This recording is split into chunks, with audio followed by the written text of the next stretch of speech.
Hi అండి. ఇదైతే ఈరోజు తీసిన వీడియో. మా పాపనైతే తులసి నోములు ఉంచామండి. ఇది తులసి పూజ అంటారు. తులసి నోములు ఉంచిన వాళ్ళు తులసికి కోట కట్టి ఇలా పందిరేసి ఉంచాలంటండి తులసి నోములకి. మా పాపకి 5వ సంవత్సరం కదండి.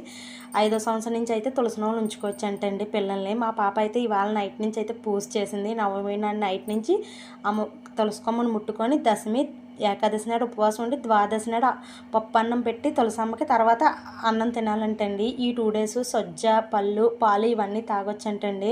మా పాప అయితే పూజ చాలా బాగా చేసిందండి. ఈ తులసి నోములు అయితే మా ఊళ్ళో ఎవరికి తీరలే, మా అత్తగారులు ఎవరికి. మా చిన్న అత్తగారికి తీరే. ఆవిడ చెప్తుంటే మా పాప చేస్తుందండి. చాలా బాగా చేసింది ఇంట్రెస్ట్గా. అమ్మవారిని ముట్టుకొని ఉపవాసం చెప్పడం ఇవన్నీ చాలా బాగా చేసిందండి పూజ అయితే. ఇంకా పూజ అయిన తర్వాత ఇంకేం తినకూడదు, పడుకోవడమేనండి. మా పాప అయితే చాలా బాగా చెప్పింది. అమ్మవారిని ఉపవాసం పెట్టడం ఇవన్నీ పువ్వులు కూడా బాగా పేర్చిందండి. మా పెద్దోటుకోళ్ళు వాళ్ళ 2 పిల్లలు కూడా ఉన్నారండి. వాళ్ళు కూడా పూజ వాళ్ళ ఇంటి దగ్గర పూజ కూడా చాలా బాగా జరిగింది. దీపారాధన అయిపోయిన తర్వాత అమ్మవారిని పడుకోమని కూడా చెప్పాలండి. చాలా బాగా చెప్పింది.